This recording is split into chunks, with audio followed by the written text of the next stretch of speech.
Hello, hello, hello. Hi. Oh, thank you. Thank you for the highs back. All right, good evening to all of you. Welcome to Grown Up Story Time. And Emily and Blair aren't with us today, but there is an Emily and a Blair with us today, so that's cool. Yeah! So a couple announcements. Grown Up Story Time is a community storytelling event, and that means that a big part of it is you guys, the audience, so thank you so much for coming here. Y'all are awesome. And another part of our community is the Continental Club, a beautiful venue. And so one thing I do ask is if you have any conversations that you want to have during the show, to please go to the back and to the patio to take those conversations so that it doesn't affect the sound. And my voice sounds nervous to me, so, but we'll be fine. And yeah, welcome to the show. We're able to have the show every month because people submit their stories, and those stories come from y'all. So I know everyone has stories to tell, so just think about that as we listen today, what you might be able to write and submit, because I was surprised to find some of my own to be able to share. And we have some lovely readers here that are not the writers of the story that we'll be reading, and so I'm really excited for that. And so something's coming up next month. We will have a theme. It's going to be celebrations, because in August we quietly went through our first year anniversary here. So, woo, yeah! So celebrations for October is going to be the theme. And something that we'll be trying in November is we want to have more time to sit with the stories and think about for the readers to line up and to be able to submit edits too. So something that we're thinking about trying is, instead of having the reading party and the writing be due the second week of the second Tuesday of the month, it's going to be the first Tuesday of the month in November, and then the show will continue to be on the third Tuesday of the month. So just be ready for that change in November, and we're just going to try it out, and if we hate it, we can always change it. You know, you guys can complain, and then we'll take that feedback, and we'll think about what we can do.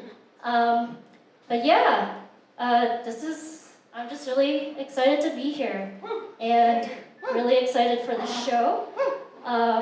Thank you. Without further ado, another part of the show is the wonderful host. Today, you will be taken care of by the wonderful Jonathan Fleissner, who is manager of the Coronation Theater and also the Rec Room. And the Coronation Theater, for those of you that don't know, is in the Second Ward, where I'm from, so, you know, that's cool.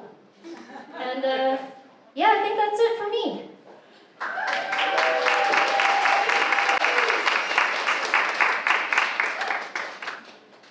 Howdy, everybody. How are y'all doing tonight?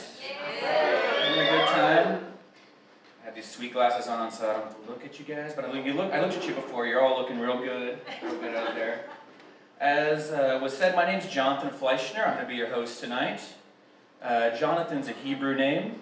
Fleissner is German. It's a little bit of a problematic name, especially if you really look into the translation, which roughly translates to oven dodging. Yeah. Ooh, grown. Yeah, it's okay. We're all adults. Yeah, y'all, first thing I wanted to talk about is, everything sucks these days. I think we can all agree on that. Everything's been real shitty the last couple of years. One of the things that's really let me down recently is I've been a big fan of X-Files growing up and all alien stuff. And I was real disappointed when I saw this alien that dropped recently. This paper-mache atrocity that looks like something someone's kid made, that we all just sit here and go, you tried. But no, what really sucks is everything's really expensive, right? Which is why we're all here tonight, $10, we can afford that, right? Round of applause. The price of things has gotten me down a lot recently. I've been trying to move. I'm 35 years old and I still have roommates. Ugh. So yeah, being 35 and having roommates isn't good, but it's really hard to find anything that I can afford as a single person. One of the reasons I have to move, though, is recently my roommates went out of town and they left a bunch of raw chicken carcass like in a trash can with no bag in the garage for the weekend. Oh yeah, you know what I'm talking about. And I came home to find that the next day, and it was hell on earth cleaning that out. And eventually, when they got home, I, tried to confront them about that as, reasonably as I can, but I kind of broke down and I said, you know what? Fuck you, Mom and Dad. I don't have to take this shit anymore. Living at home with your parents at 35 is also not a great look. But living at home with your parents at 35 is a lot like living at home with your parents at any age. I still had chores and responsibilities, so I figured I would help them out with laundry. And I folded all my parents' laundry and went to put it away, but I don't know where any of it belongs. So I played the guessing game. Not a great idea. Your parents' bedroom. I opened up that one long dresser drawer that looked like where all the clothes would go, and it was just full of different size and shape butt plugs. Some of these were bigger than my fist, And I just left the laundry on the bed, and my mom came home, and she was like, yeah, I appreciate you doing the laundry, but, next time would you mind putting it up? And I was like, well, Mom, I'm glad you mentioned that. Because when was the last time you talked to the doctor about some of these? I don't know how safe they are, And she was like, oh, sweetie, those are your dad's. Yeah. So, trying to move, it's hard. Being single is hard. Obviously, being single, living at home at 35 with your parents is hard. One of the hardest things about being single is roadhead. It's not safe. It's not safe. I've been trying to do all the popular things. I try to get into role playing, which is real popular right now. Anybody role play? Oh, a couple of you. Yeah, it's got real popular. I'm super down for it. If anyone wants to give it a try later, I have some dice and character sheets. Another thing that's really popular these days is polyamory. Any polyamorous people? Couple of y'all? Okay, that's cool. I recently came to terms with me being poly, which being poly, if you're not familiar, is just being very open and very honest with yourself and others that I'm a fuckboy. That's what that is. Alright, I'm not going to stay up here too long. I want to get to the stories. Before we start with that, I want a couple of housekeeping things. It is being filmed tonight. There's a bar. Feel free to go refill your beverages and get some more drinks. There's no flash photography allowed. There's no indoor vaping allowed. And if you're here with a partner, you're not allowed to grope them or jack them off. So basically, don't do anything Lauren Boebert would do at a theater. Okay? And, alright, let's go ahead and start clapping for our first reader of the night, okay? We start clapping because this is going to be Bryan Kaplun reading Are You Going to Catch This Baby by José Pineda.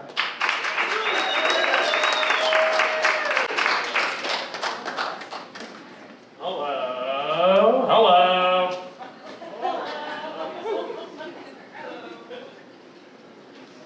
I don't have anything to say about polyamorous or butt plugs. I just hope to be that sexually active when I'm a parent.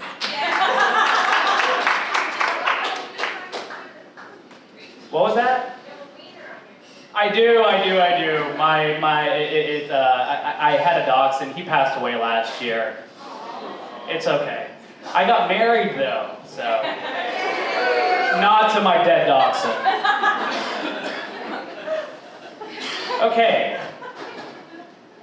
This is Are You Going to Catch This Baby by José Pineda.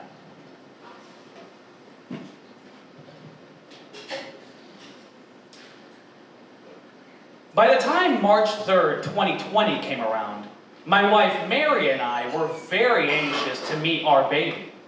We had experienced a false alarm a few days earlier on February 29th. Mary had bled earlier that day, but our midwife, Afua, sent us home again that time too.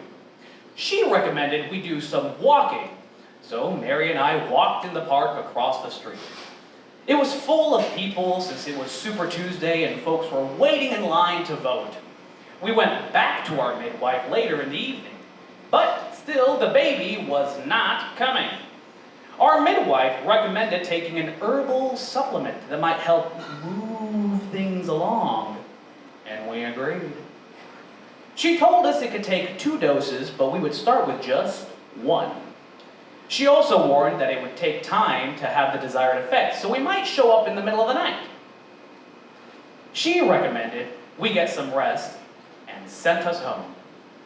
I personally tried to stay chill because the previous false alarms taught me to not get my hopes up.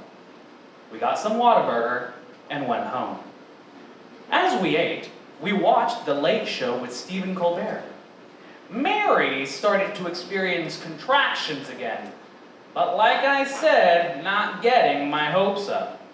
One of the trickier things to manage as the partner of a pregnant person is not overreacting to every groan, moan, or cry of your partner. Discomfort and pain are just part of the process of growing a baby, and being on high alert for each one only serves to mentally exhaust you. So, when Mary said she felt tightness, I didn't think much of it. Mary groaned, grabbed on her belly, tried to stretch it out, and I watched Colbert as I enjoyed my burger. I was trying to wind down for bed. At the afternoon visit we had with Afua, she warned us to get some rest. Mary took a nap, but I took advantage of the alone time and played Hollow Knight on my Nintendo Switch. This was a grave mistake. I would need that sleep later. As I calmly ate my burger, Mary went to the restroom, still crying out in discomfort. Once in the restroom, the crying out intensified. I got up to check on her, and Mary was on her knees. She leaned forward, holding her butt just barely off the floor. I asked her, "Should I call Afua?" Mary replied,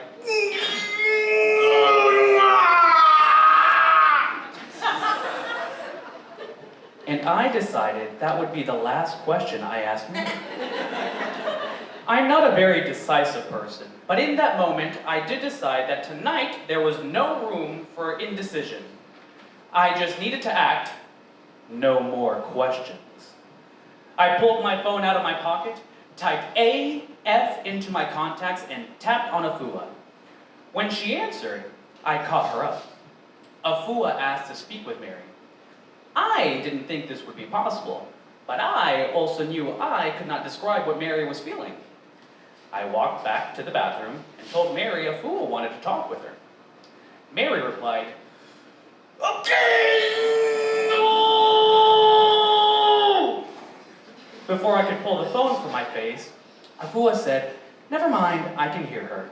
Bring her." A few days earlier with the false alarm, I had gotten into my baby's birth outfit, brushed my teeth, combed my hair, and was 100% ready. This time, I had not showered that day. I had an old t-shirt on and was much less in a "the baby is coming" mindset. Mary is the queen of planning though, so our birth bag was still ready to go. I grabbed it, helped Mary down the stairs, and drove us to Afua's. We got to Afua's, and Afua got right to work. She sat Mary on the bed and began to talk her through the process.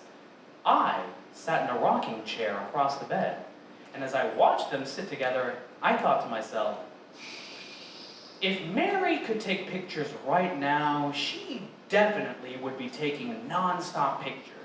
Often, I am a bit annoyed at how frequently I am the subject of Mary's pictures and how frequently I am asked to take pictures of her. In this moment, though, I knew I had to get over myself and take some pictures. If these moments passed and there were no pictures of it, my wife would be devastated. I pulled my phone out to take a picture. I quickly realized that I was not as calm as I tried to convince myself. My hands were naturally unsteady, and in that moment there was no possible way to keep them steady. I was, in fact, not calm.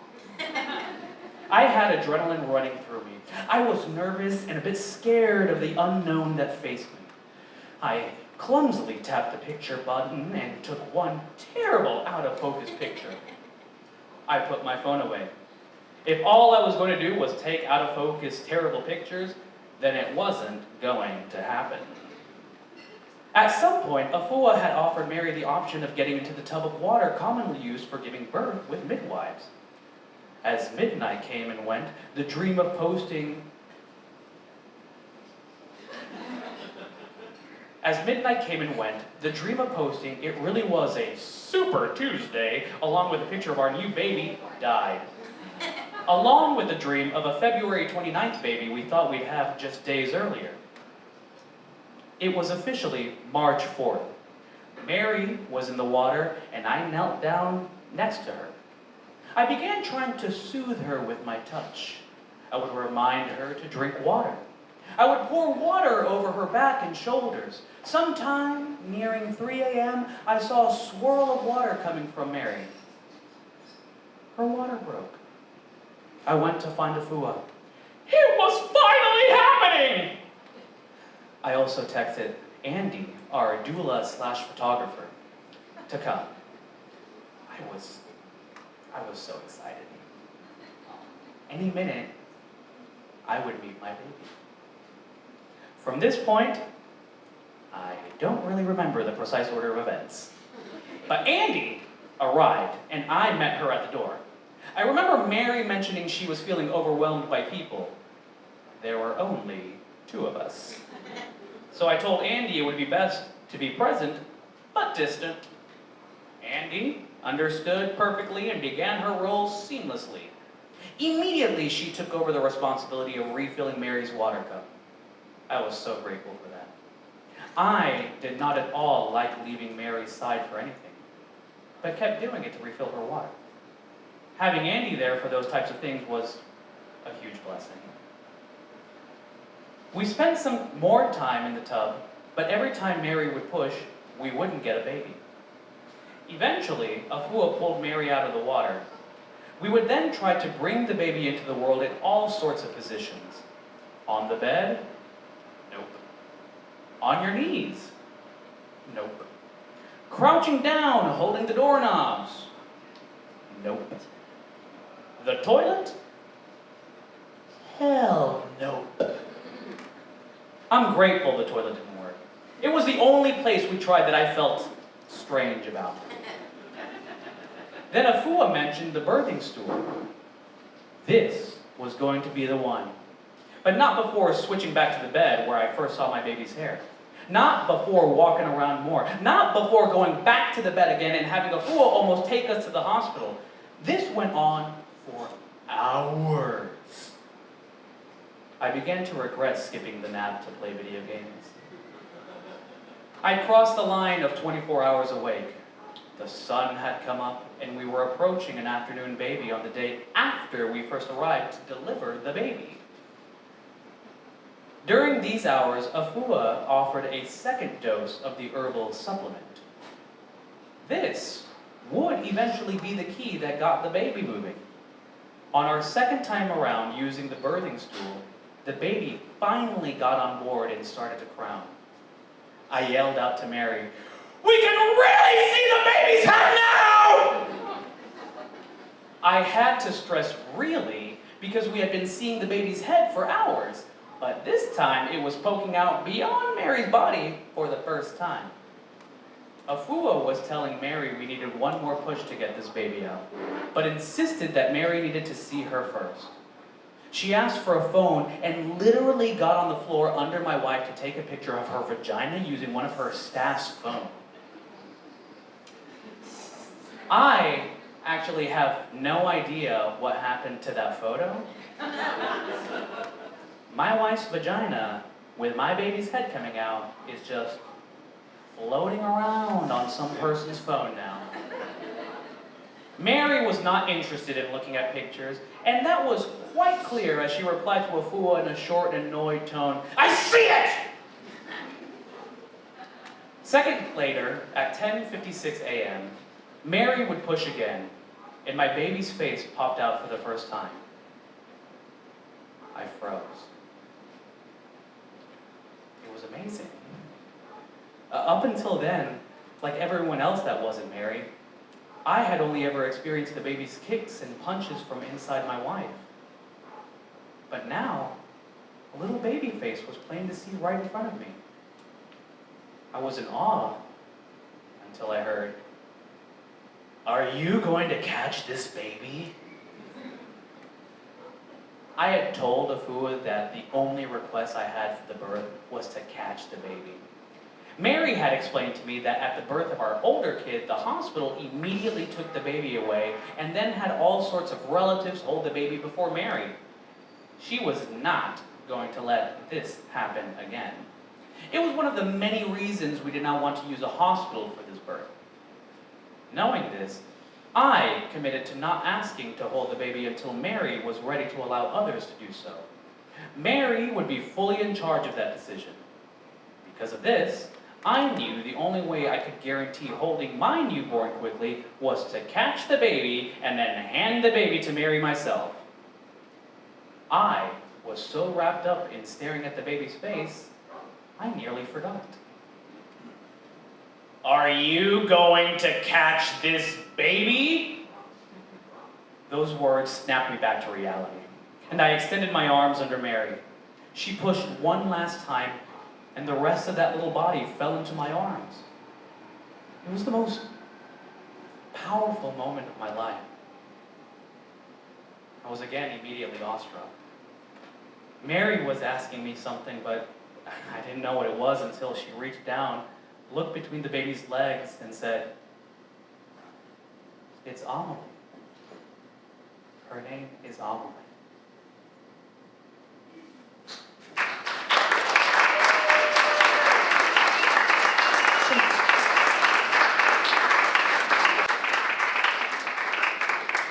One more time for Bryan Kaplun, everybody. That's a sweet story, right? I loved all the onomatopoeia. You don't really get to hear a lot of pregnant women sounds all the time. That was fun. Also, playing video games and herbal supplements, that just sounds like a regular-ass night to me, minus the childbirth. All right, we'll keep things going with our next story. So our next story is going to be another funny story. So let's start clapping, everybody. As we welcome up to the stage Natalie and Nassar, who will be reading Lip-Fluting by Clare Miklaunus.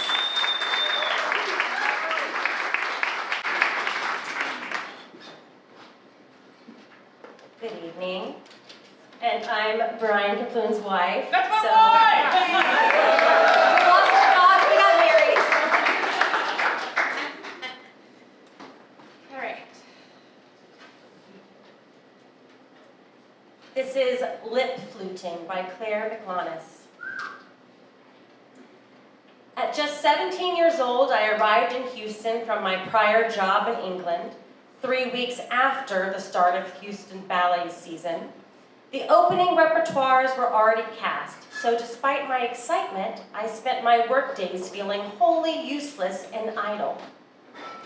Aside from a mandatory company class each morning, my job was mostly be seen and not heard.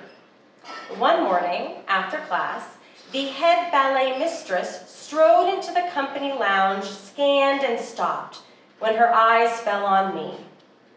"Clare, Clare's your name, right?" "Yes, that's me." "Well," she hesitated, "Houston, we have a little problem. It looks like we're gonna need you on stage this weekend." My mind began to race. No, more like catapult. For which piece? For which role? Had I been paying enough attention?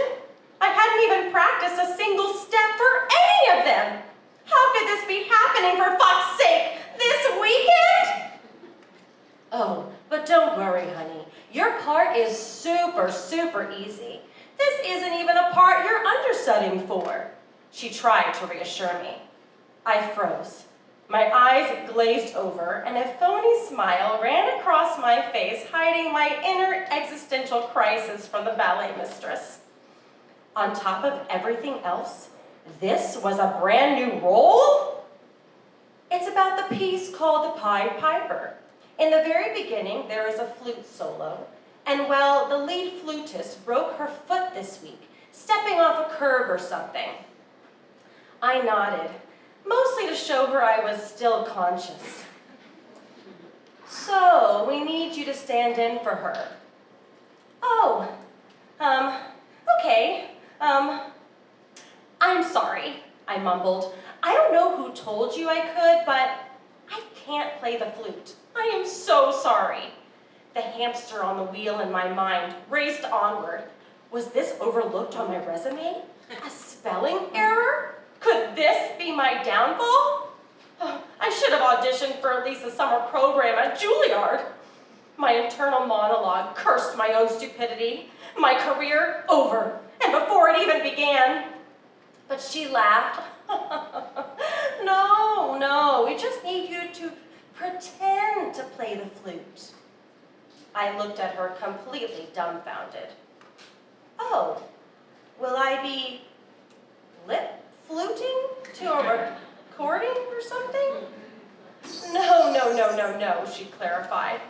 "The flutist will be playing in the orchestra pit, and you will be lip-fluting on stage in a spotlight," she added with a little flourish of her hands.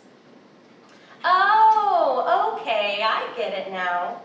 I did not, in fact, get it. My mind's hamster sped on. Pretend to play the flute? Was this a joke? Hazing the new girl? At English National Ballet, they generally tried to ignore me, due in part to my young age. Inclusivity at work was an entirely new experience for me. "Oh, great!" She clasped her hands together in relief. So this wasn't a joke. They really needed me for something. "Bring in your orchestral outfit tomorrow for me to approve. The conductor will be here in 45 minutes for a little rehearsal with you and your flute." She smiled and left the room. When the conductor arrived for my very first lip-fluting lesson, I was pleasantly surprised. He was calm and patient with kind eyes.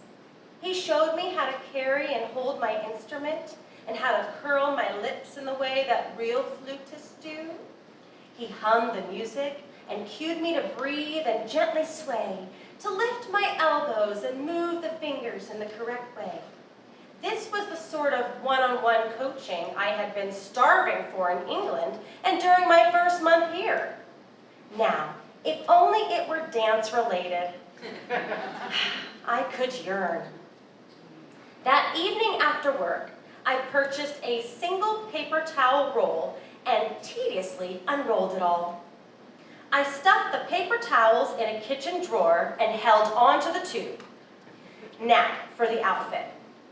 A pair of all-black, super-platformed penny loafers, some flared black spandex pants, which would be considered yoga pants by today's standards, and a solid black crew neck t-shirt from one of my roommate's girlfriends. She was shorter and more petite than me, so as I raised my arms up to lip-flute my paper towel roll in front of the bathroom mirror, my midriff showed more and more. Which was fine if I was lip-fluting at night on the streets. But this was my costume for my first performance with the Houston Ballet. A classy crowd, I assumed. So I hiked up my spandex pants to close the gap, but that caused an extreme case of camel toe. With my hair slicked back and stage makeup on, I would look like a hybrid goth character in the TV show Daria crossed with Winnie the Pooh. I was cool with that. But would the ballet mistress be? The following day, I presented myself in the outfit I had scrapped together to the ballet mistress. She hemmed and hawed for a few moments before shrugging and deciding it would do. I was cast. It was showtime! As I hurried to the stage elevator, I recall mumbling something about being a little black rain cloud when I was asked by a coworker what the hell I was meant to be. The house was full for opening night. This meant that all 2,400 seats were filled with audience members who had paid top dollar for the show. Little did they know, they had paid to watch little me lip-flute my ass off.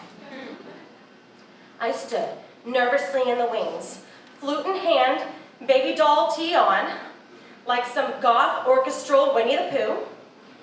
The stage manager called places, and I walked on stage and to my place on center stage. The lights dimmed. The center stage spotlight beamed down upon me, and I raised the flute to my face. The curtain went up, and as a cool breeze from the auditorium brushed past my exposed belly, I began to act.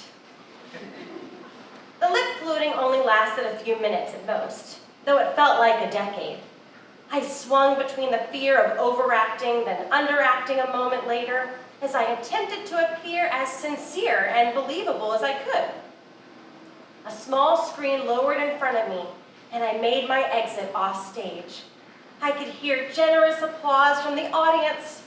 Did they believe it was actually me playing the flute? I hope so, though I would never know. After 3 more performances, the real flutist had healed and was ready to take her rightful place center stage. Later that season, the ballet mistress once again strode into the lounge, scanned the room, and called me over. "Clare, that's your name, right?" she joked. Then she got serious. "How flexible are you? I mean, how high can you lift your leg? Like to the front, side, or back? Any of them, all of them. Like, can you do the splits?" She drilled me. I grabbed one of my legs and yanked it up by my ear. "Great! You're the new snake!" she announced, then promptly left the room, leaving me as bewildered as ever. Standing there awkwardly in the company lounge, my brain's hamster hopped back on their rusty wheel once more. I wondered where this new role would take me, what new skills I would learn, and what random paper towel rolls and tiny t-shirts I might need along the way.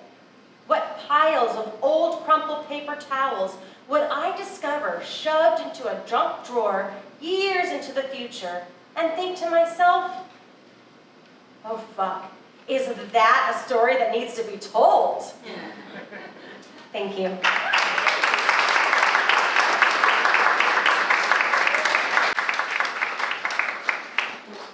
Give it up for Natalie Nassar. That's a fun story. I really wish we lived in a timeline, where lip-fluting was the most salacious thing that Lizzo was accused of. We sure don't, do we? All right, so we're going to go ahead and keep things rolling and bring up our next storyteller. So please start clapping, everybody, to welcome up Cris Skelton, who will be reading Tour Time, Bryan Lake Jackson by W.D. Hesser. Hi, everybody. I'm not married to either of them, but I do wish them well, in general. All right. Tour Time, Bryan Lake Jackson by W.D. Hesser. By the time I graduated high school, most of my friends were crusty musicians who I either played in bands with or recorded songs for out of my makeshift recording studio. Like most of us, I grew up with the expectation that I would go to university immediately after high school. But when the time came, all I wanted to do was tour, play music, record music, and obsess over the equipment I used to do so. My folks, Bill and Sandy, well, mostly Sandy, hated the idea of me driving around the country playing in strange, seedy bars from Tucson to Tucumcari with a bunch of long hairs. Still, they were reluctantly supportive. Bill even bought an old Suburban from his friends, which, along with the U-Haul trailer, became our first tour bus. Chariot, if you will. That rig took us all around the Gulf Coast to Nashville and up the West Coast on separate occasions. This story is about that first part, around the Gulf Coast. For a while, there was this little thing called Lake Fest that would happen once a year in Dunbar Park in Lake Jackson, Texas. If you've ever driven to Surfside, you've passed it off 288. It's just a small park with a basketball pavilion off the freeway. I don't think there was even an accessible lake shore, as the name suggests. It was just called Lake Fest because Lake Jackson. A bunch of bands would play under the pavilion with a makeshift PA system, and all the hardcore kids from Houston and LJ and Clute would descend on the park all afternoon until dark. Probably the closest thing to Dazed and Confused I recall growing up. When I was 19 years old, my heavy metal band was invited to play Lake Fest. We had a gig the following day in Beaumont, so it made sense to take the Suburban for a nice little drive up the carcinogenic coast between the two and make a weekender out of it. So I mentioned an obsession with musical equipment, and I'll try not to go too far off in the weeds here. A big part of what makes rock, punk, metal bands sound a certain way are their guitar amplifiers. When bands would come to me to record with cheap Guitar Center amps, it would make my job a lot harder. So I made sure to have at least one good amp available for clients to use. I bought some weird boutique thing for that purpose, but was ready for something new. So I threw it on Craigslist with the note toward the bottom, open to trades. A few days before Lake Fest, a young gentleman responds to the listing offering to trade me a Mesa Boogie single rectifier, which was a pretty solid amp. His name is Bryan, and he lives in Lake Jackson. So I say, hey, just meet us at Lake Fest. For years, his number would remain in my phone as Bryan Lake Jackson. I just checked, and 17 years and countless phones later, it's no longer in my contacts. Anyway, the day comes, Friday. We pile in the Suburban and chug on down south to Dunbar Park. We're early, so there's not a lot of people, but Bryan's there waiting for us. We shake hands and he says, hey, my band's got a practice space a few blocks away. Why don't you just ride with me over there and we can test out the amps and swap them out? Sketch, but okay. Sounds reasonable. My homeboy Harrison agrees to tag along, so I throw my amp in the trunk of Bryan's little beige beater Corolla or Celica or whatever, and we pile on. It's a nice little neighborhood. Seems okay so far. Weather's looking a little ominous for a park show. Whatever. We're about a half mile down the road when all of a sudden, skirt! The car slams to a halt. Bryan's like, what the fuck? And starts fiddling with the key and the gear shifter. Something had locked up, and there was no getting that car moving again. At this point, it starts to rain. Sketch. He calls his dad, and this good old boy shows up in a dually diesel, and we all transfer over to leave his car there. We drop Daddy off back at home, and we're on our way. A few minutes later, we pull up to a rundown public storage building. There's a long run of daisy-chained extension cords strung down the hall leading us to his unit, which is strewn with posters and black lights and stale weed smoke and empty beer bottles and everything else you might expect in such a setting. It's fine. It's fine. We shred a few riffs on each other's amps and agree to trade, and it's all good. He drives us back to Lake Fest, where the crowd has filled out quite nicely. He says he'll be back later, and I think little of it. Later, man. Day goes on. I want to say Buxton and Fight Pretty played. A bunch of other bands. One poor girl gets kicked in the head while moshing or whatever and starts going into fits and spasms, and a guy carries her out as she's shrieking and flailing about. That was hard to see. During our set, I saw a few people walking out from under the pavilion and looking up at the sky. I make sure the cable is long enough to run out there, and sure enough, there's a massive gray cloud swirling against the deep purple sky directly above us. Fortunately, it never materialized into a proper tornado, not in Dunbar Park anyway, but it did provide a pretty badass backdrop for a heavy metal show. As I typically would when playing out of town, towards the end of our set, I kindly ask if anyone has a place we can crash for the evening. Obviously, we could have driven back to Houston for the night, but that sure would kill our weekend beach adventure. The only person who approaches us and offers us a place to crash is, sure enough, Bryan Lake Jackson. Of course, back then you're hoping the party posse or Scene Girl Squad will invite you to an effing rager, but that's not how things shook out. Seldom was. We follow Bryan and his buddy back to his apartment. So we get there and file into a very typical one-bedroom apartment with our cute little overnight bags. There's a mattress in the living room, but hardly anything else in there. He says, hey, y'all can sleep in there, motioning towards the one bedroom. I grow weed in there, but I just harvested, so there's room. We walk in, and it's just an empty bedroom with a small pile of dirt and some clothes. A cinder block in the corner. There was a carpet, so, at least it wasn't a hard linoleum floor, which we had been stuck with before elsewhere. We get situated, and he mentions that there's a bottle of rum and some cola if we want to drink. Mind you, I'm 19. I'd been straight edge all through high school, and it was only recently that I started smoking and drinking and carrying on. So, yeah, a bit of lightweight. In the kitchen, there's a bottle of the now familiar yellow and green Ray and Nephew overproof rum on top of the fridge and a 3-liter bottle of Coke inside. Fix myself a drink, and then several more. As you may expect, this is where my recollection of the evening gets a bit cloudy. My next memory is in the dark, lying face down, arms crossed as a makeshift pillow, retching and vomiting all over my forearms and the carpet. Next, I'm on the floor of the bathroom, which is where I spent the rest of that night. The next morning, I recall feeling right as rain, as one does when all of the toxic contents of your stomach that would normally result in a hangover are promptly purged before reaching your liver. Funny how that works. I shower in the black gym shorts and cut-off soylent green t-shirt I had performed in the day before, both now covered in puke. We leave Brian's apartment and I clip my freshly washed garments in the rear window of the Suburban so as to air dry them, flipping and flopping about on the journey ahead. Fortunately, I had brought a change of clothes. We take a nice, nostalgic drive up the coast, along the San Luis Pass, onto the island, along the seawall, the ferry over to Bolivar, Crystal Beach, on up to Beaumont.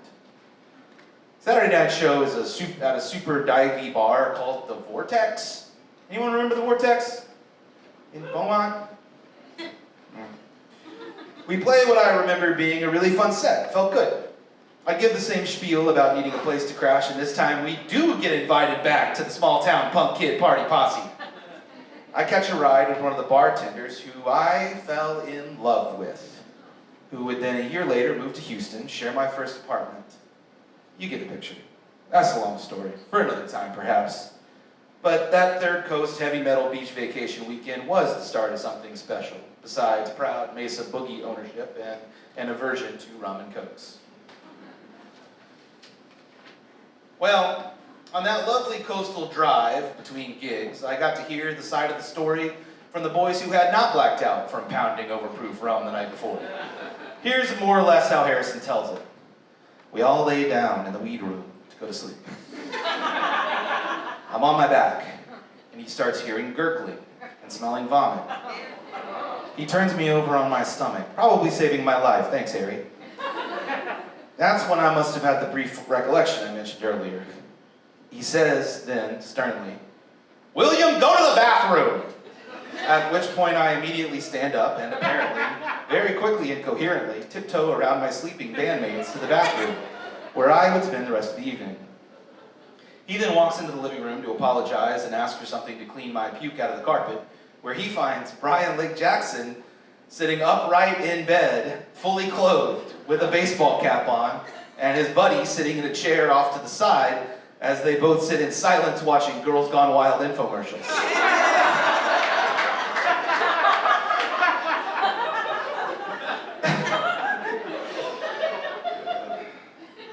Hey, no problem, man. There's some carpet stuff under the sink. It happens all the time. Thank you, thank you.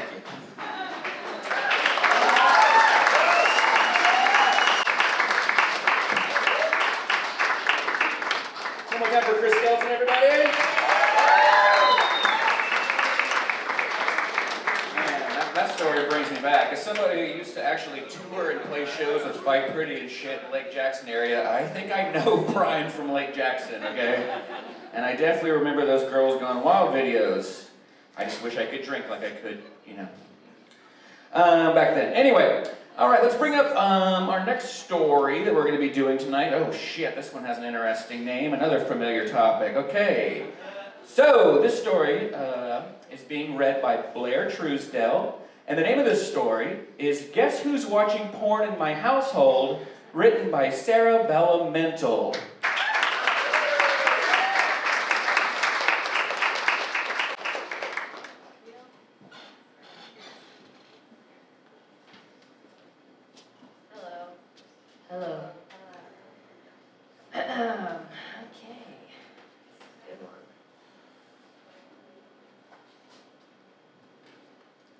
Guess who's watching porn in my household? Okay, here we go. The internet became my sex education as a preteen. Being raised in a private Christian school, we weren't allowed to talk about sex, evolution, or science, for that matter. I don't think we even had a science curriculum, which was what Bible class was every morning. When I found the internet, I became more of a deviant than I already was. You know, fucking my girlfriend in private Christian school bathrooms and all that alike, you had to learn the internet would set me free. The only problem was that when I was younger, our only computer was downstairs and a desktop. I'd sneak downstairs into chat rooms after my parents fell asleep, and here, the horn dogs of the internet found me. ASL came through the screen, and of course, I'm 13 years old lying that I'm 16. Little did I know that I was pretty adept at computers, the internet, and how to use it. I discovered early on that I wasn't the only one searching for porn online. Lo and behold, as I used the history function of what was searched before, I found websites that I didn't ever access. You could blame this on my brother, who was in college then. I don't think my mother is looking up the shit that I found. I was a curious kid, but not interested enough to get into the porn of the only person in the household who could access this information, my father. I wasn't the only one after hours looking porn up, but watching what he had found was the line drawn for me. Even if it had half-naked women on the screen for me to enjoy, I decided to get my kicks off the pop-ups sent within the chat rooms. I remember a particular time with my friend Tiffany. We were late at night, at 1 a.m., accessing chat rooms, and of course, it got to sex in private chat rooms. My friend was interested in boys, and I wasn't, and she was homeschooled, which I would soon be in high school. This is when I would acquire a laptop for school purposes, since I was homeschooled online, and my porn could be portable and in my lap at any time. Mother checking on my homework? You know what to do. Switch screens to show you're working on math while working on some sexy stories you're writing. During this late night chat room debauchery, I remember the quintessential catcall of a chat room being repeated in about 6 private screens my friend was juggling. You got pics? Fortunately for us, this desktop was too old to take our pictures, and there was no webcam inside it, but I saw my friend start to describe what she looked like. That she was older, and that the men she was interacting with pulled her further down the rabbit hole of chat room sex. This is how we learned men wanted us. What they would do to us if they got us alone. I saw something about a guy being close in one of her interactions, and she got closer to the screen that then lit her up like a lantern.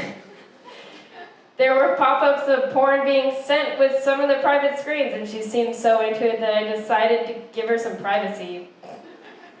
I moved to our pink and puke green couch and kicked my feet. It would be a long night, but I would not leave her alone with creeps. Sometimes I looked up to see some tits jiggling on the screen. Yes. Her husband that's the wrong word. Her hushed, hurried breathing was like what I'd imagine if this was one of the girlfriends I was dating. She was adorable, but unfortunately incredibly straight as well. She looked so happy in the glow of our desktop as the fans whirled in protest at being kept up so late. I don't know how far my friend went with these men online. All I know is they kept saying to send what she looked like to help them get along their journey. I'm just happy our shitty computers stopped her from doing what they kept telling her to do. That's it.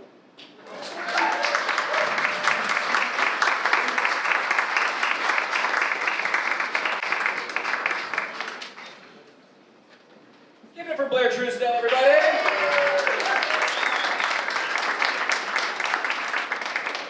Y'all remember ASL? Oh my God. American Sign Language? If anyone else, yeah, American Sign Language, yes, Cris, that's exactly what the fuck I was talking about. Fuck's sake. Go to prove that you're not a millennial, please. Jesus, I've ruined so many of my family's PCs with viruses. All right. All right, okay, so keep things rolling here. We got 3 more stories. If you need to stop and get a drink at any time, you can do so. There will be no intermission, but we'll keep things going here. Our next story actually also takes place at IRC in the internet chat variety. This one is going to be read by Andrew Alvarado, and the name of the story is "The Bad Luck is in the Money," written by Andrew Kozma. Woo!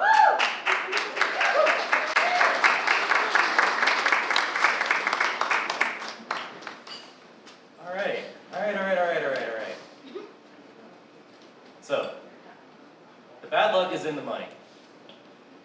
This is a story with a long preamble and a long epilogue, and you're gonna get none of it. All that extra shit provides either excuses or explanations, and I'm pretty good at using these talks we have as therapy. And therapy is all about accepting yourself for who you are, even if who you are is somewhat shitty. At least that's what I think therapy is about. I don't know, I've never gone. So, I'm in Athens, Greece, coming off several days with Canadians, Australians, all the people an American can pretend to be so that I'm not hated by accident. This was the first time I tried Retsina, a white wine made with pine resin, which doesn't sound tasty and I'm horrible at selling it. I recently offered an Indian treat to a friend, phrasing it as pleasantly bland. But Retsina is tasty and you should try it. Also, ouzo. It's a sugary licorice alcohol, and spanakopita, a flaky pastry cheese with spinach wedges, and olives. Okay. I might be stalling. I hear there might be something for that. Therapy? Anna and I met online. This was back when IRC chat was a thing, where you logged on to a place that had a bunch of text-only chat rooms where everyone was listed by their username, and there was no way to know if anyone was who they said they were. I had one picture of her that I revisited by email when I could get access to an internet cafe.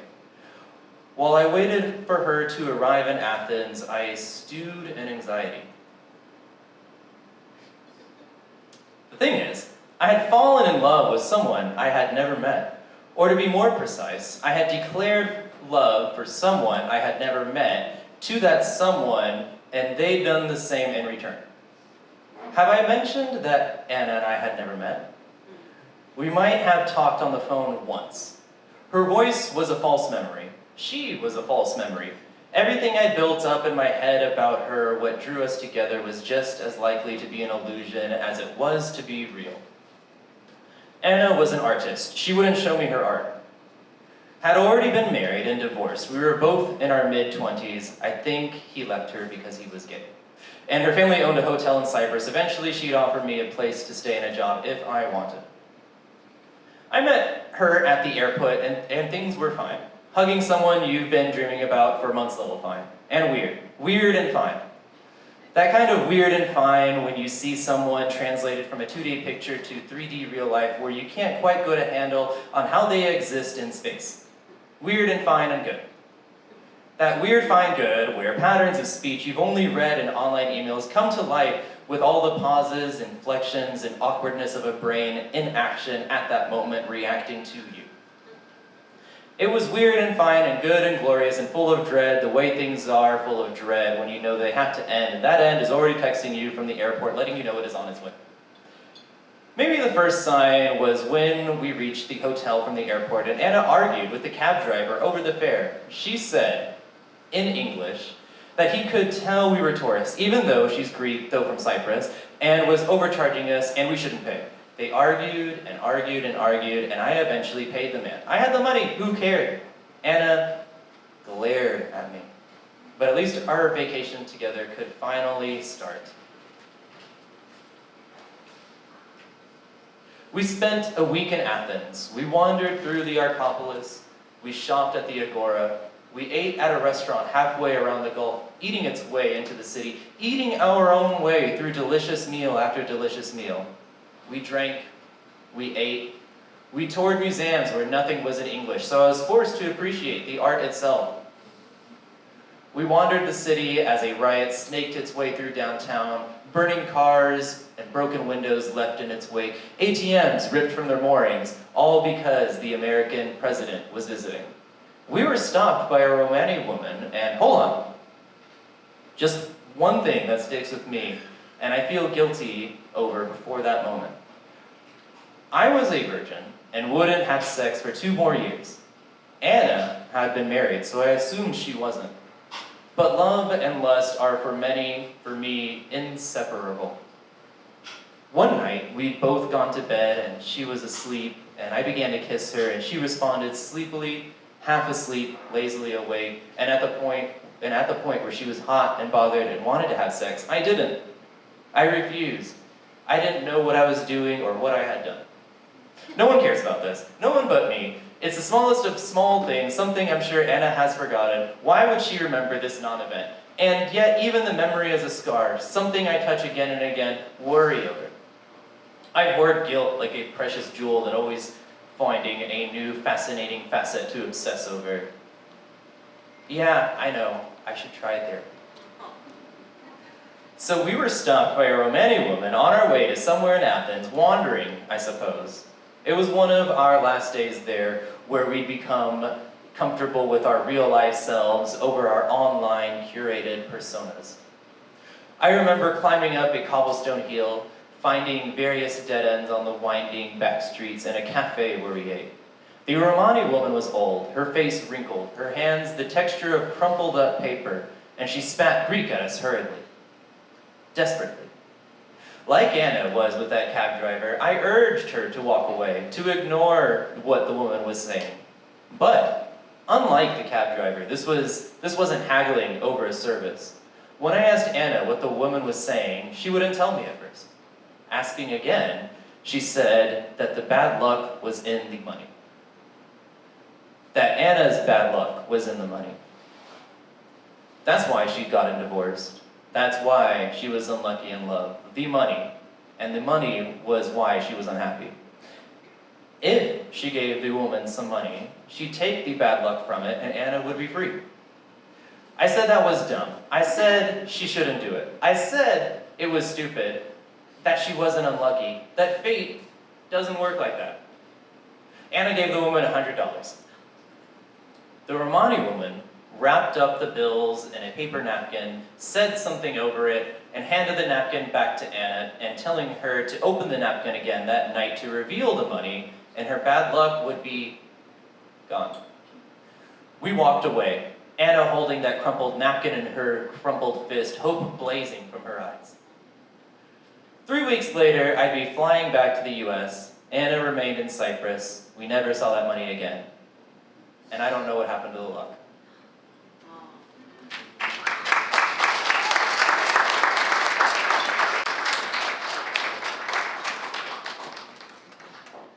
Give it up one more time for Andrew Alvarado. Wow, doesn't it seem like so long ago that we were trying to meet people over IRC? And yet we're still trying to meet people from Tinder. We haven't really evolved that far, right? I have a question for the ladies out there. These guys that you meet off Tinder, do they bring the fish from their profile pics out in person? Or leave them at home? No. Mythical fish. All right, says day 3 material, cool. All right, so we're gonna go ahead and keep things rolling here with our next story. The next one we have is another fun, funny story about love. So this one is going to be read by Amy Grisbee, and it's called Change of Heart by Mary McCall.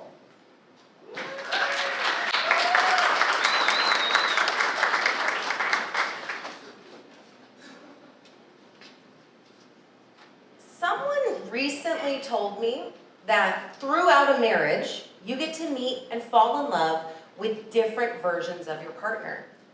2 years ago, when my partner and I bought our first home, that's exactly what happened. My partner had always held firm that he's not an animal person. He wasn't interested in keeping pets, and having grown up with no less than 6 pets in my home at any one time, taking a break from caregiving to animals was perfectly fine with me. Then we bought a house, and he started cooking chicken for a stray cat. A very skittish stray cat. For weeks, he would coax and comfort and try to connect with this cat to get her to eat the chicken that he made for her. He was on a mission to get the cat to love him. Mind you, my husband is very allergic to cats. And he has literally run away from friends' cats who just want to say hello. But this cat was different. This cat had him researching what they could and could not eat, how to best prepare the chicken for her. I did not know who this man was, but I was falling in love with him. I was in love with the directives that he would give me. Oh, don't put onions in that. Cats can't have onions. It makes them sick. This is our dinner that he's referring to, that he wanted to make sure that we could share with the cat. He acquired a litter box, flea medication, and started contemplating how we could manage to bring the cat inside more often. I could barely believe that this was the person that I have known for a decade. But I was thrilled to see this new version of him, and his love for her was infectious. It didn't take long for me to fall head over heels for this cat, a gorgeously soft and sweet orange female tabby. This was the cat that I dreamed of as a child. Now, once I love something or someone, I immediately want to take care of them.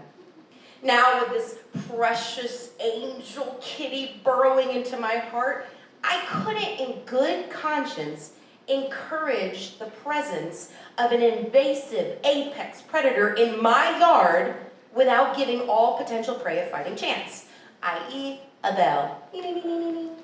So I bought her a collar, bright orange, just like her. I was fully invested in this cat. She gave me a new version of my partner that I adored. My children loved her. She loved us. Our sweet little TT Tater Tot. She firmly cemented her place in our hearts. The first time she had the collar on her, she was displeased with the bell, but after a day or so, she was happily jingling along as she patrolled the yard. However, about a week later, as she strode past me, noticeably quiet, but the collar was still on. I looked closer, and I noticed that the bell had been replaced with a small metal capsule. What in the messenger pigeon was this? I took the collar off to inspect this capsule, unscrewing it slightly to reveal a tightly wound scroll of paper. The strip of paper had pencil scrawled on it that read, "My name is Ginger. I have a home. I'm just too friendly." The back of the paper had a phone number and a name, Janet.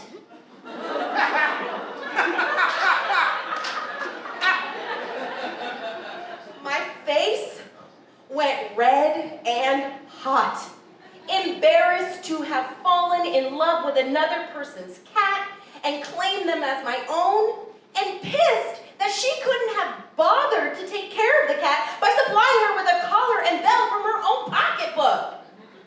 I immediately took the collar off, refusing to interact with this cat anymore. Trauma reaction. Yes, I have reflected on this personally already. Thank you. Hold your concerns. Not even a week went by of me pretending like I had washed my hands of this cat when we saw that cat one evening with some unidentified object that upon closer inspection we realized was a bat. This bat was so tiny and it wasn't moving. I was so afraid that it was dead. But being the instinctual caregiver that I am, I picked it up with gloved hands in a towel and placed it in a box.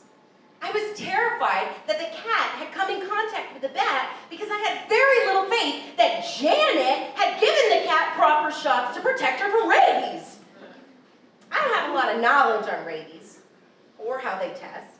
I just knew that they could test. So I called 311. I made arrangements for them to come the next day. After the phone call, I started doing a little research on it, see how they care for them in the meantime.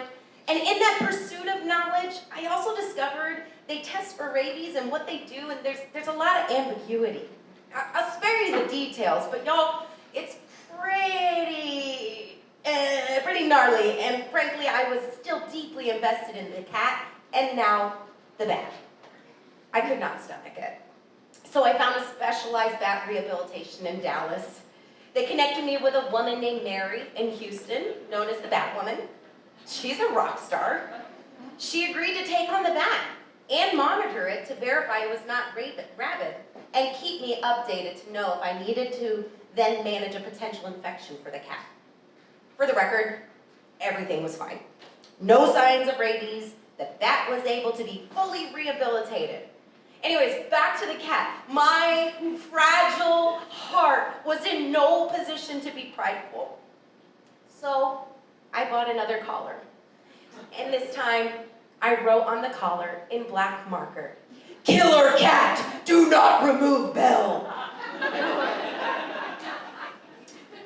A few days later, a new object is dangling from the collar. A tag. A heart-shaped tag with ginger inscribed on it. And now an address as well. The address was for the neighbor that shares my back fence, which happens to also be the only neighbor I had not met yet because her front yard was filled with "Stop the Steal" signs. So you can understand why I had steered clear of bringing her a pie. It's important to note that my husband is not white. And we are a visibly progressive family that is quite vulnerable to the laws sweeping our state. Talking to this neighbor about co-parenting this cat was off the table now. I'm also really nervous about Janet finding out that I'm the one trading notes with her via this cat. The new collar falls off at some point, and I don't have any plans to replace it until she brings me a squirrel! A baby squirrel! Still alive, but injured. Again, gloved hand, I pick up this little squirrel with the baby, with a towel, place it in a box, and take it to the wildlife rehab center in the morning. But unfortunately, the baby squirrel didn't make it through the night. I dug a little squirrel grave that morning and cried the rest of the day. 2 days later, she caught a blue jay. Oh, handsome as ever. And while I got it off of her, it was not before she had mortally wounded him. I dug another tiny grave and buried him to the sounds of a screeching bird, which I can only imagine was the female partner. Then, that evening, my partner approaches me with a 12-pack of collars and a plan to take care of the cat despite whatever may come with Janet. We spent the evening writing a warning and Janet's information on all the colors because this new version of my husband couldn't bear it either. He couldn't bear the pain it was causing me. He couldn't bear the aloofness of this so-called animal caretaker. And he couldn't bear the potential harm it could cause this cat that we had both fallen deeply in love with. And while I felt so much sadness from the past couple of days, listening to this newfound perspective on this cat, I was overwhelmed with new love for this cat lover of mine. It's been about 8 months now. We still feed tater tot, boiled chicken for treats. But we've transitioned to proper cat food diet. She still gets belly rubs daily, and we're on color 5 of 12 from the pack. Janet still doesn't know. Thank you.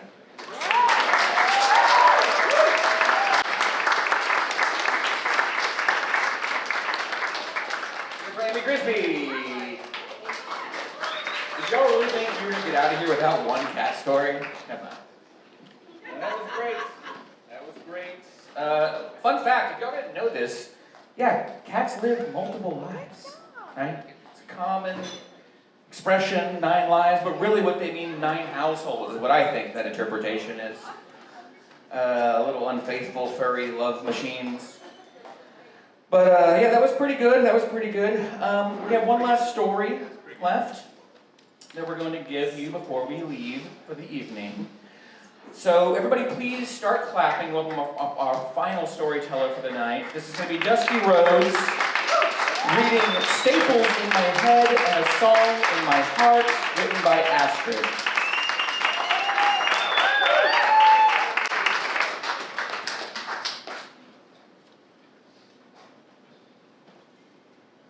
Staples in my head and a song in my heart. I went to Numbers nightclub with 15 staples in my head on one of their classic Friday nights.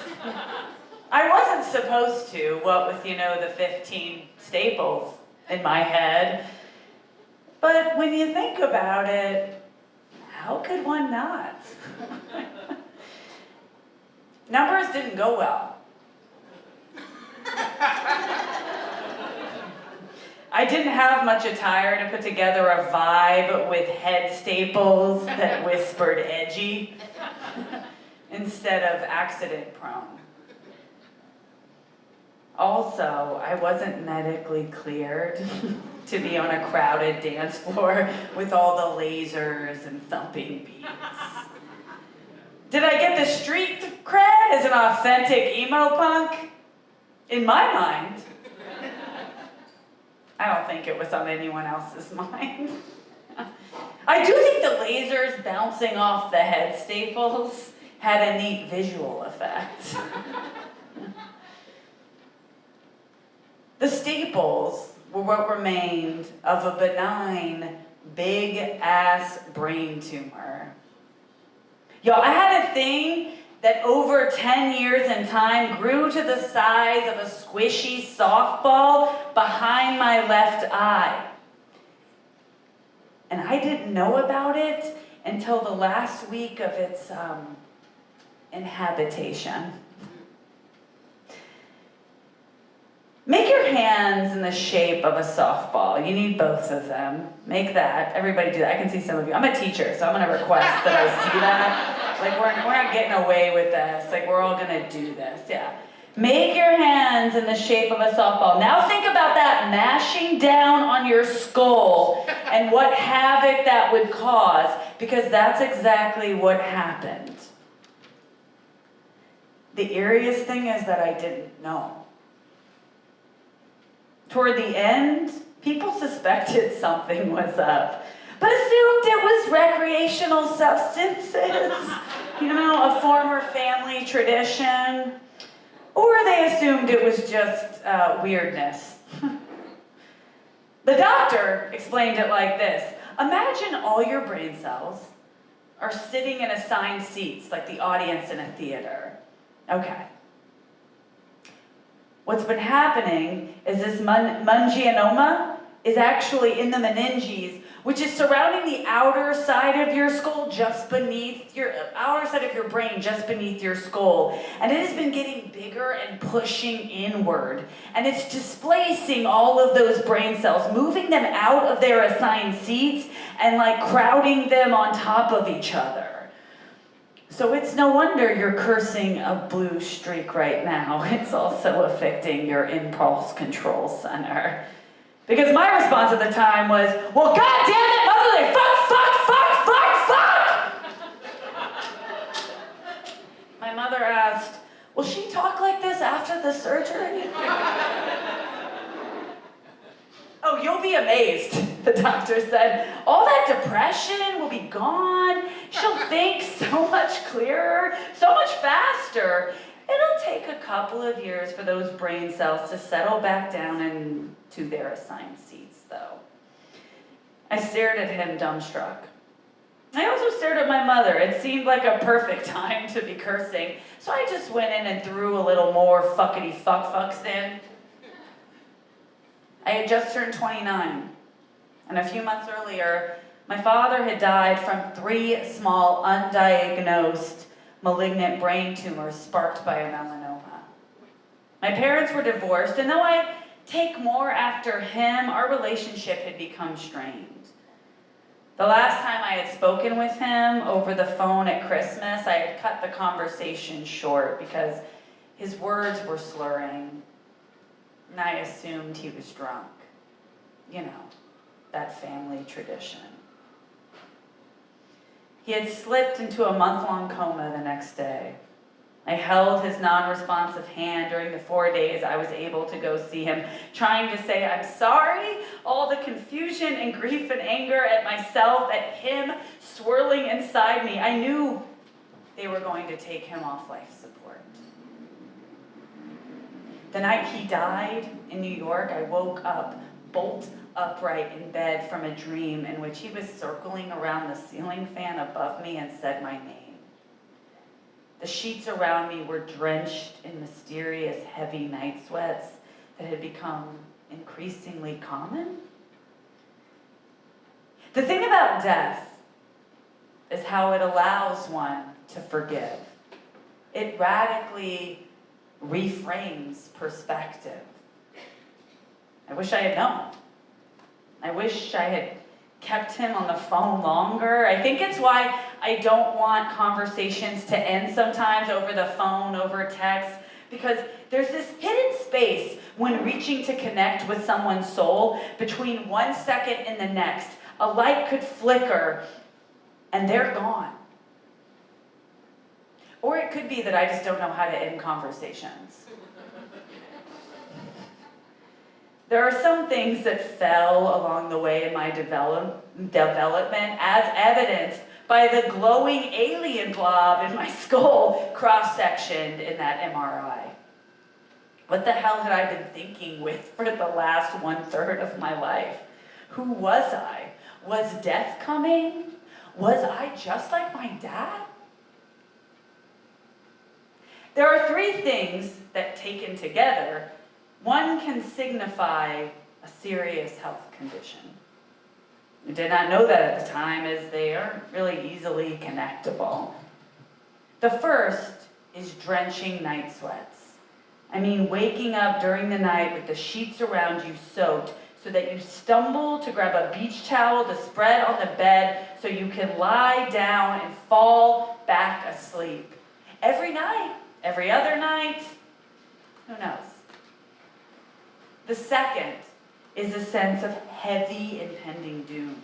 Heart attack patients have described this too. It's not anxiety. It felt like something big and foreboding was there. I thought it meant the death of my mother or my stepfather. I'm not into the woo shit, but something just felt like it was very, very wrong. The third, what brought me to the eye doctor, is double vision. I have awful eyesight to begin with, So the first 2 times it happened, I rationalized it away. I would turn too suddenly to look behind me and see double for a few minutes. I would look into my rear view mirror while driving at night and see like 2 pairs of headlights behind me. I just thought I needed a better prescription. The optometrist didn't let on a peep to the anomaly she had seen behind my left eye when she peered with the light. She calmly said, "Well, let's take a look with an MRI. Why don't you go here tomorrow in the morning? I'll let them know to expect you." So I was blindsided. Literally. It was pressing on my optic nerve. "You need to stop smoking, stop drinking, stop driving, stop working because a seizure could kill you," said the doctor at Methodist. "We will remove it in a week by drilling a hole into the top of your skull, inserting a long, fine needle, vibrating it to break up the mass, and then sucking it out with a narrow tube."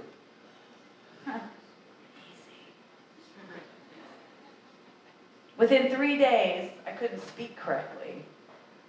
I could recognize someone, but I was unable to say their name.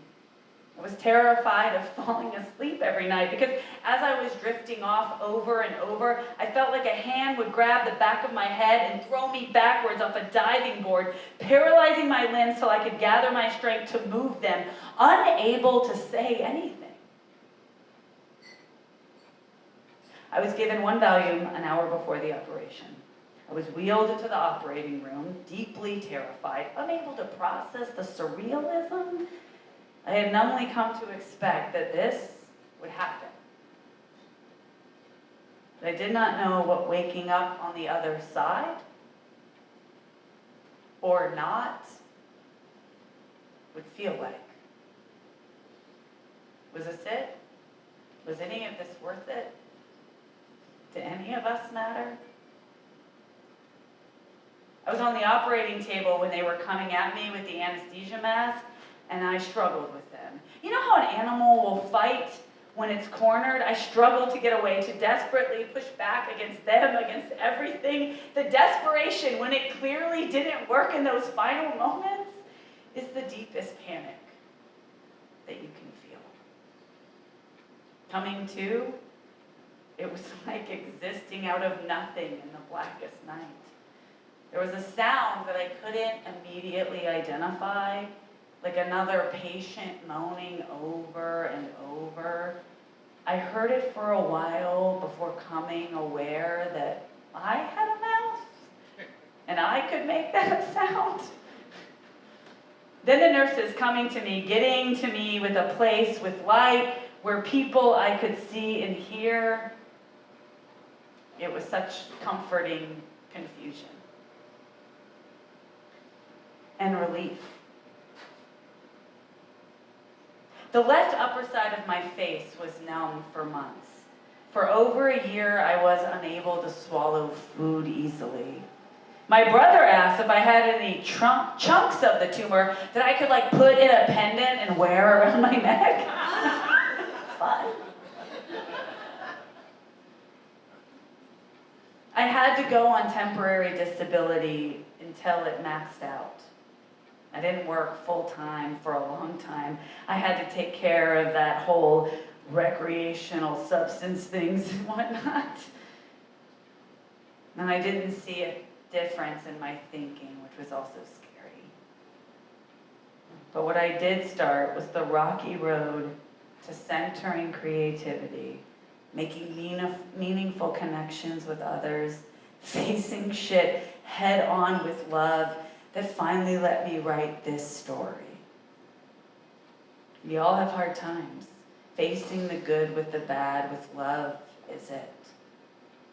I continue to curse like a fucking motherfucker. But now I laugh. I sing. I speak a whole lot more.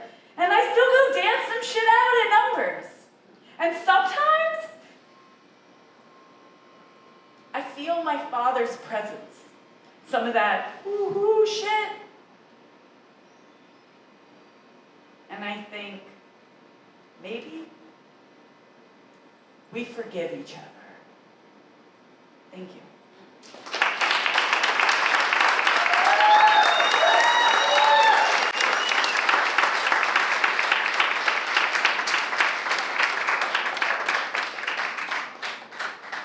Oof. Am I right? Y'all really think we're gonna get out of here without one sad story? Come on. Alright, well, we've come almost to the end of the show. This is 162 of Gust. Give it up for that. That's pretty fucking incredible.